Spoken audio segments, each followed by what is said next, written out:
You have to go over a little more. That should be good. You have to go out a little more, sir. I'm sorry. Check 1 2. Check 1 2. Check 1 2.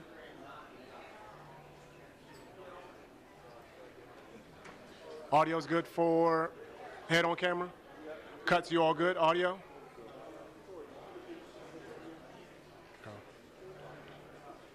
Okay.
United States.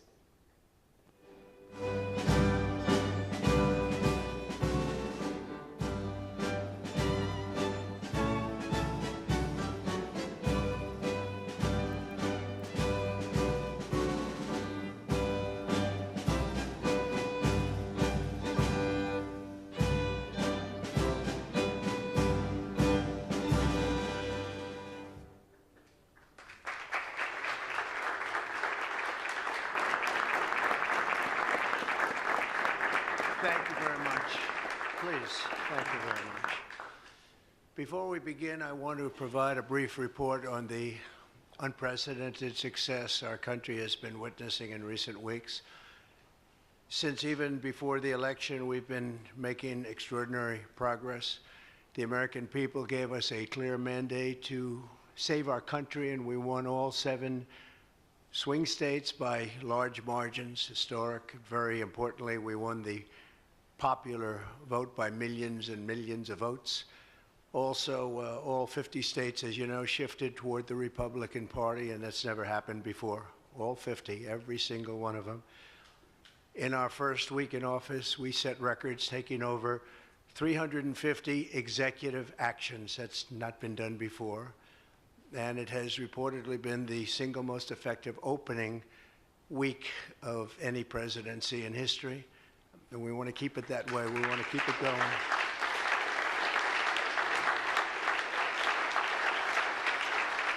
We want to keep it going. We've broken from decades of failed Washington policies and restored common sense and sanity to our government. We've unleashed American energy, and we've already achieved record low illegal immigration. As you see, there's nobody trying to get in. And that's what we've been waiting for a long time, and gotten woke ideologies out of our government and out of our military. The water has now begun flowing in California as we continue to increase the flow in coming days. Nobody's seen anything like that, and I've also taken strong action to regain control of the Washington bureaucracy. Just for clarification purposes, because it was incorrectly reported yesterday, we have informed the federal workforce, which they've looked to do for many years, that if they're working for the federal government, they must show up to the office on time and on schedule.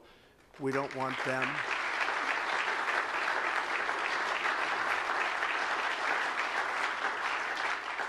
them to work from home because, as everyone knows, most of the time they're not working, they're not very productive.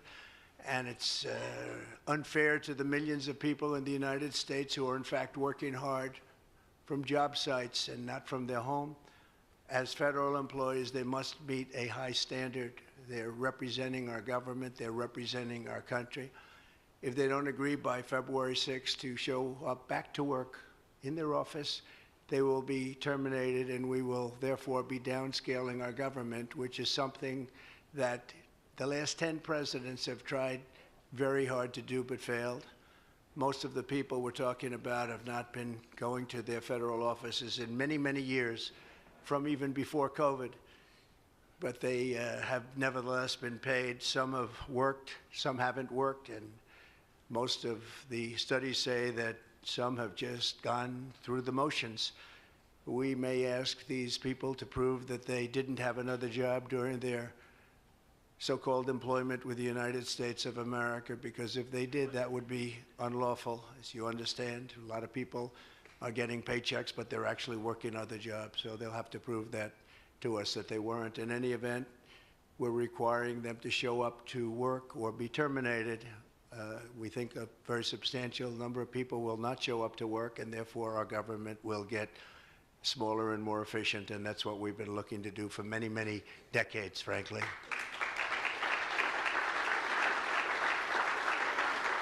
Thank you. In addition, there was a short-term pause or funding freeze on certain discretionary spending payments, such as government grants, only for us to quickly look at the scams, dishonesty, waste, and abuse that's taken place in our government for too long. As was explicitly stated, this in no way affected Social Security, Medicare, Medicaid, or other entitlements that Americans depend on. I've made abundantly clear from the very first day that I ran from office, that was a long time ago now, that's 2015. If you think about it, I announced in 2015 and we won in 2016. We did very well in 2020, but we did really well just recently. And I'm restating right now to correct any confusion that the media has purposely and somehow, for whatever reason, created Social Security, Medicare, Medicaid have not been affected by any action we're taking in any way, shape, or form. We are merely looking at parts of the big bureaucracy where there has been tremendous waste and fraud and abuse.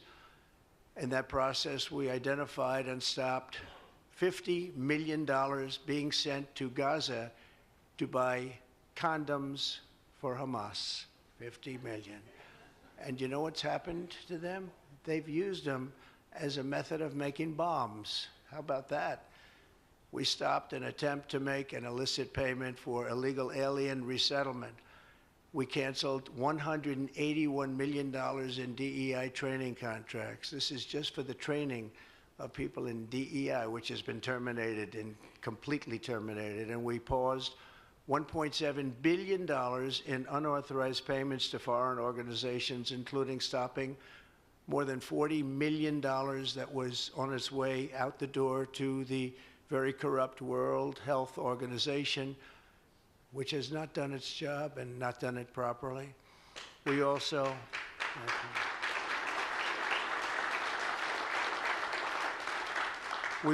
blocked $45 million for diversity scholarships in Burma. 45, that's a lot of money for diversity scholarships in Burma. You can imagine where that money went. These were the types of payments, and many others. I could stand here all day and tell you things that we found, and we have to find them quickly because we want the money to flow to proper places. But these were the payments and types of payments affected by the temporary freeze, and the American people strongly support these efforts. I talked about it during the campaign, and they voted for us in record numbers. Every single day, we're now putting America first and fighting to get the most out of every single tax dollar for our great citizens. We've gathered this afternoon to take another historic action, however. In a few moments, the Laken Riley Act will become the very first bill that I proudly sign into law as the 47th President of the United States.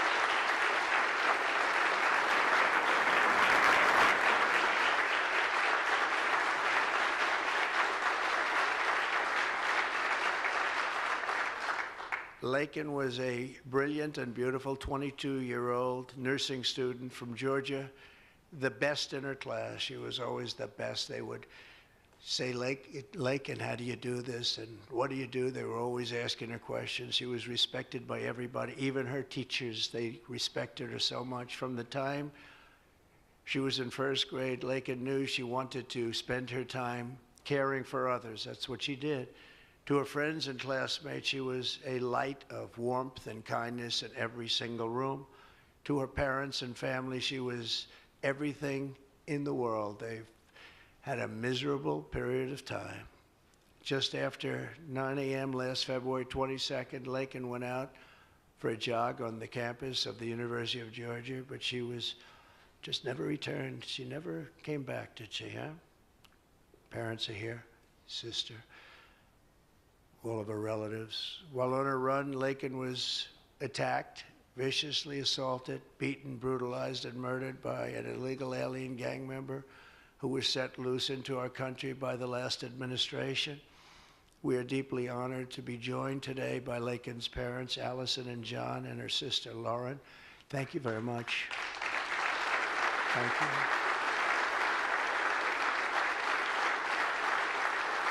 So sad.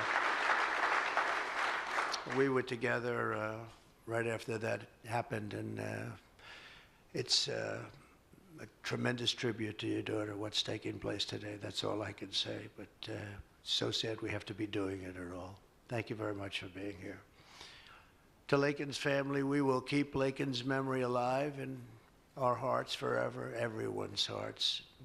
With today's action, Her name will also live forever in the laws of our country, and this is a very important law. This is something that has brought Democrats and Republicans together. That's not easy to do. Laken did it. Laken did it. America will never, ever forget Laken Hope Riley.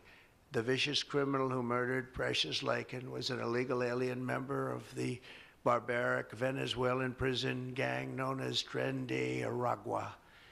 He trespassed across our southern border in 2022 and was apprehended by Border Patrol, but under the cruel policies of the last administration, instead of being deported, as he should have been, he was released into the United States, as were millions of other people, many of them very dangerous people. And you see what we're doing, we're getting them the hell out of here.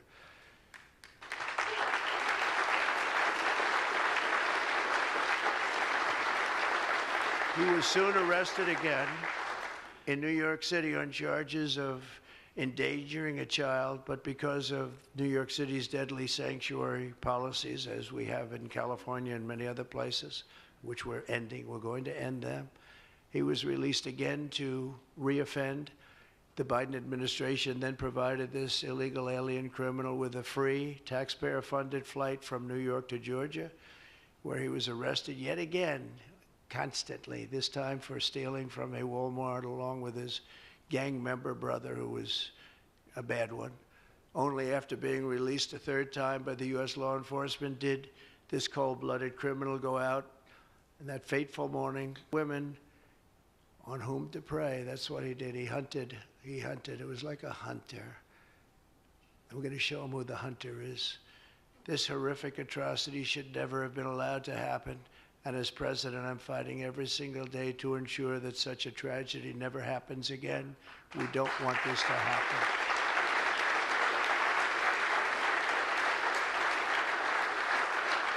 And under the law, thank you.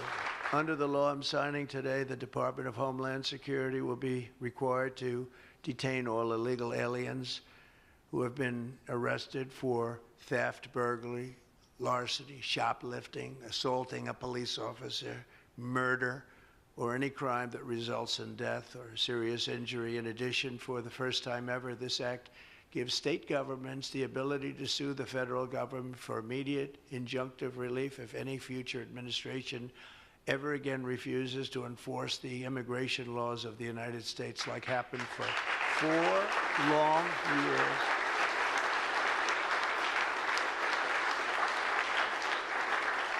And that was happening for 4 long years, frightful years. Amazing. You'd say, how can people do this? How can they allow this to happen? How can they allow criminals to pour into our country and then try and defend it? And they're still trying to defend it, but they can't. That's why I'm here instead of somebody else, actually. It's the biggest reason. I believe it's the single biggest reason. Inflation was horrible. Many things were horrible during that administration. When you look at what took place in Afghanistan, the way they got out, not that they got out, but the way, so many things were horrible. But to me, this was the worst of all. It's a landmark law that we're doing today. It's going to save countless innocent American lives. I want to thank every House Republican, every Senate Republican, as well as the 12 Senate Democrats and the 48 House Democrats who voted to pass this vitally important bill, and many of them are with us today, and I really do appreciate it. And I very much especially appreciate the bipartisan support. The Democrats, really a big percentage of them came through, and plenty of them wanted to. They probably felt they couldn't, but they really wanted to. That they don't understand that would have made them a lot more popular, would have made them a lot better with their people. The ones that didn't are going to be sorry, because the people are not going to forget that they wouldn't sign. This is a perfect, incredible tribute to an unbelievable young lady.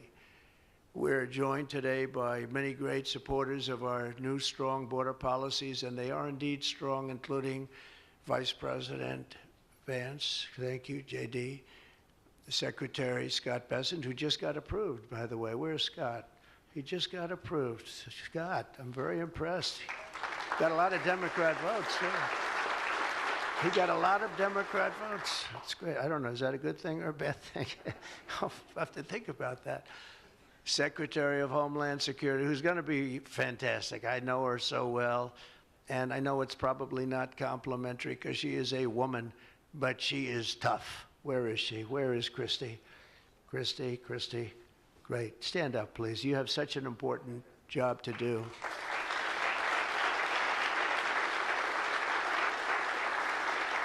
Really great. Thank you very much. And don't let that look fool you. That look is, she's tough, and she cannot stand what she's having to sit here and even listen to this today. Another one who's done a job like nobody that I've seen in a long time, Tom Homan. He's my friend, but he is something special. He's something special. Great. And Tom and Christy, the numbers are unbelievable. What's happened? It's like just shut down. Nobody thought that was even possible. It's just shut down. They showed an area that a year ago had thousands and thousands of people rushing into our country, and today there was nobody there. It was like a beautiful sight. And also Senate Majority Whip John Barrasso, great guy, great guy. Thank you, John. And I also want to thank the bill sponsors, Senator Katie Britt. Katie, thank you, Katie. And Congressman Mike Collins. And Mike, you were fantastic from Georgia. He took this, he loves his state, and he took this very personally. So it's, thank you very much, Mike. As well as Senate Judiciary Committee Chairman Chuck Grassley. Chuck is here someplace. Chuck, thank you very much. You look great. And House Judiciary Committee Chairman Jim Jordan, who's a special guy, special man. And House Homeland Security Committee Chairman Mark Green. Thank you very much. Thank you, Mark. And we have many other congressmen and senators, but I'm not going to introduce because this is about your daughter. This is about something that's so important, and we're going to just go along. Thank you also. We have to say Burt Jones is in the room, and Burt is your lieutenant governor, and he was on this like you wouldn't believe. Thank you very much. I see you sitting there. Thank you very much.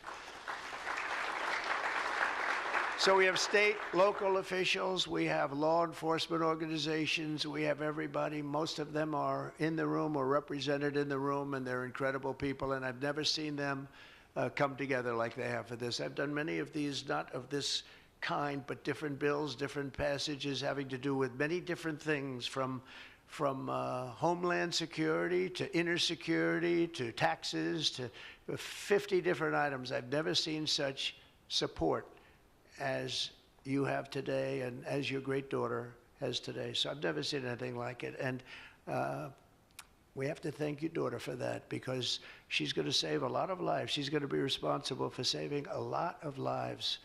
So I'd like to just say to the Angel families, I've been with them and they've been with me from 2015 when I first got this crazy idea in my head to run for president because we can do better as a country. I want to thank so many of the people that are here that have been the angel moms, and we call them angel moms, but they're angel families, fathers and sons and daughters, but they've suffered tremendously like you have for no reason whatsoever. I want to thank Alexis Nungari, the mother of 12-year-old Jocelyn Nungari, murdered last summer by 2 illegal alien gang members released into the United States by Joe Biden's open border stupid policies. And thank you very much, Alexis. I want to thank you very much. We had an amazing trip, and it was really special to meet you and your family. Appreciate it very much. So sad we have to be here, frankly. And Jocelyn, as you know, is in our hearts, as she was then. It was an amazing day we had, a great day. But it was a day of celebration of somebody that unfortunately won't be with us. But she is with us now, you know that. Here also is Patty Morin, the mother of Rachel Morin, killed 2 years ago by an illegal alien who was let into our country by the last administration's ridiculous, weak policies. Open border, can you imagine? When I heard open border, I said, oh, that's terrible. They're going to release their prisons all over the world. They're going to release their prisons into our country. That's exactly what happened. Patty is joined by Rachel's brother, Michael, Rachel's daughter, Clementine, and sister-in-law, Shannon. Thank you all for being here. We appreciate it very much. Thank you very much. Thank you. With us as well is the loving family of Kayla Hamilton, a 20-year-old girl murdered in July 2022 by the MS-13 illegal alien gang member who is violent, vicious, and they knew it, and they didn't do anything about it. And I want to thank you to Kayla's mother, Tammy, and her grandmother, Kathy, and her stepfather, Jeremiah, very much. And finally, I want to thank others who have also suffered this horrible scourge that goes on with young people being killed, and other people too, but young people, largely young people being killed. Thank you to Scott Root, the father of Sarah Root, killed at 21 years of age. Think of that, 21, by an illegal alien. Shouldn't have been in our country, would have never been in our country if we were here. What a sad thing. To each of these angel families, we love you and we stand in awe of your courage and your strength. It's the toughest thing anybody has to go through. Many of the angel families here today were betrayed by the last administration and with its heartless and foolish and really very, very arrogant and very, very dumb policies. Policies that aren't even believable when you talk about common sense. I say we're the party of common sense, but the Democrats also, they have plenty of common sense, and that's why so many are here today and so many supported what we're doing. The very government that was supposed to protect their daughters instead opened our borders and transported the world's most dangerous criminals straight into their communities. They came from prisons and jails and insane asylums and mental institutions from all over the world, not just South America. People think South America. They come from all over the world. They come from every continent. And they came here by plane, and they were loaded onto buses, and they were driven right up to our border, and they drove right through the border, and nobody even said a word to them. And in those buses and those cars and those trucks were some of the meanest criminals anywhere in the world. As of last September, 425,000 illegal alien criminals were roaming free, including 13,099 convicted illegal alien murderers, of which about almost 50% killed more than one person, and they were roaming all over the country in our farms, in our cities. Under the Trump administration, we're moving with urgency and speed to get these vicious and violent criminals the hell out of our country and to restore law and order to our suburbs, our cities, and our towns. And we're going to do it with Tom and with Christy and with all of the people that are working so hard on this. This week, compared to a comparable time a year ago, think of this, the number of illegal border crossers has already fallen by more than 100%. And because the election was coming, they started getting a little bit tougher on the border. They tried to follow our policies, and they did much better, but it still was horrible. The numbers were still horrible, so that's 100% over those. They only did it because of the election, so they knew what they were doing was wrong. And those who do cross the border, and you're seeing that every time, all you have to do is turn on your television set or pick up a newspaper, or read any form of new media, because we have a lot of new media today, fortunately, that's letting the word get out. But they're watching these people be captured and removed from our country. ICE arrests have risen by 15 times in just a short period. And over the past 8 days, the heroes of ICE and Border Patrol, we can never forget Border Patrol. Those people, I've gotten to know so many of them. Our border czar, as you remember, never went to the border and never made a phone call. She was the border czar. She never made one phone call. They went to the heads of border. They went to the heads of ICE. Did you ever get a call? No. And she admitted she never made one call, but she was the border czar.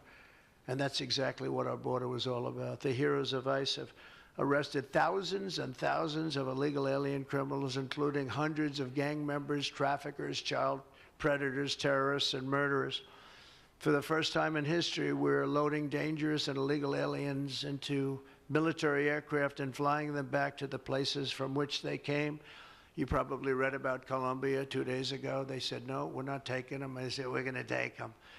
You're going to take them. You're going to like it, too. You're going to take it.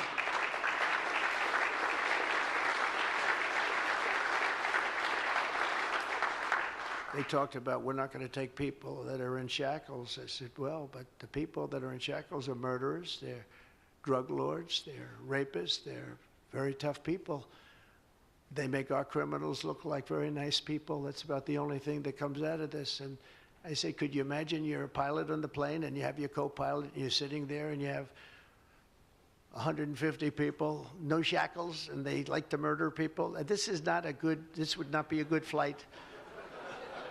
So Colombia apologized to us profusely within an hour based on something I said, meaning you're going to pay tariffs like nobody's ever paid tariffs before. But they actually wanted to terminate his position.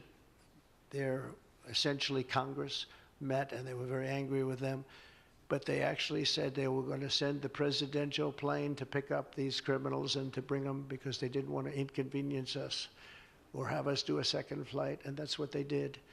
And I appreciate it, and I do appreciate the people of Colombia are wonderful people, and the representatives really acted well, and I appreciated they took back that tough talk. But, we may have tough talk from others, but it's not going to mean anything. They're going to all take them back, and they're going to like it, too. They're going to like it. They're going to take it back, and they're going to like it. Today, I'm also signing an executive order to instruct the Departments of Defense and Homeland Security to begin preparing the 30,000-person migrant facility at Guantanamo Bay. Most people don't even know about it. We have 30,000 beds in Guantanamo to detain the worst criminal illegal aliens threatening the American people. Some of them are so bad we don't even trust the countries to hold them because we don't want them coming back, so we're going to send them out to Guantanamo. This will double our capacity immediately, right? And that's a tough place to get out of. Today's signings bring us one step closer to eradicating the scourge of migrant crime in our communities once and for all. And it was just it's just an unforced error that we even have to be doing this. Now we need Congress to provide full funding for the complete and total restoration of our sovereign borders, as well as financial support to remove record numbers of illegal aliens. And these are illegal alien killers, criminals at levels that nobody's ever seen before. And you would have known that, and you were there when I said it. I said everybody that's bad is going to be thrown. If you look at Venezuela, Venezuela's crime is down 77% because they've taken their gang members, their prisoners, their drug dealers, their drug lords. They've shipped them all into the United States. Many other countries, their crime is way down, and our crime is not doing well. But we're going to have it do really well very soon, and we're shipping all these people back where they came from. And now, before I sign the Laken Riley Act into law, I would like to ask Laken's really incredible mother, who I've gotten to know. A very sad day I got to know her. But this is an amazing tribute to an amazing young person. And if you could come up, Allison, and say a few words, that would be great. Thank you very much.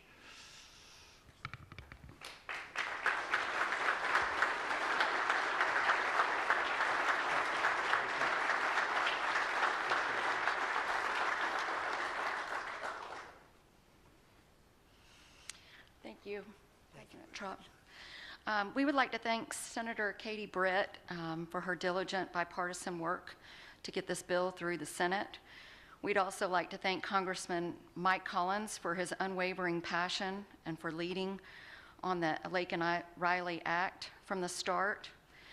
Our family will forever be grateful for the prayers of the people across our nation and for helping to get this legislation into law.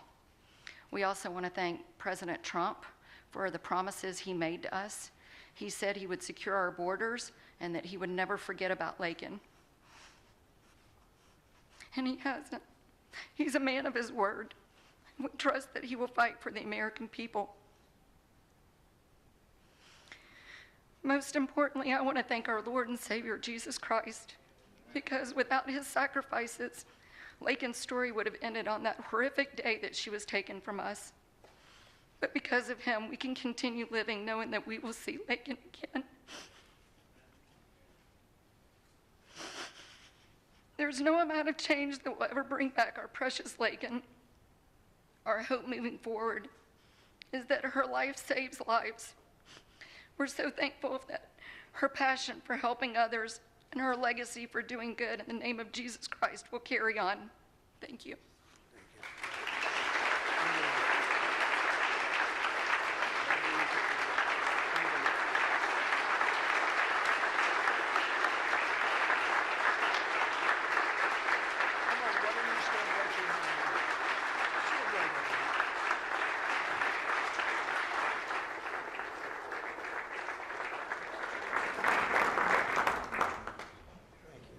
Sign this in honor of Laken Riley.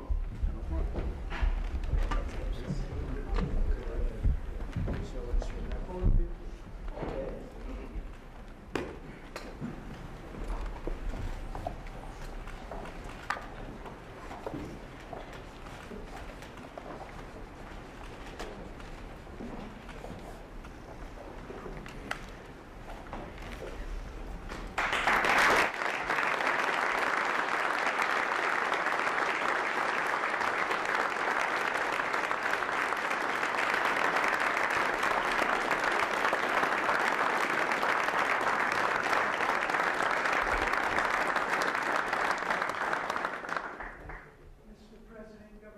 Can you take a quick question on government funding? Pause. I don't think this is appropriate. I respect that, but I don't think it's appropriate. I can just tell you government is doing very well, and we're cutting way back, but this is not the appropriate time. Thank you.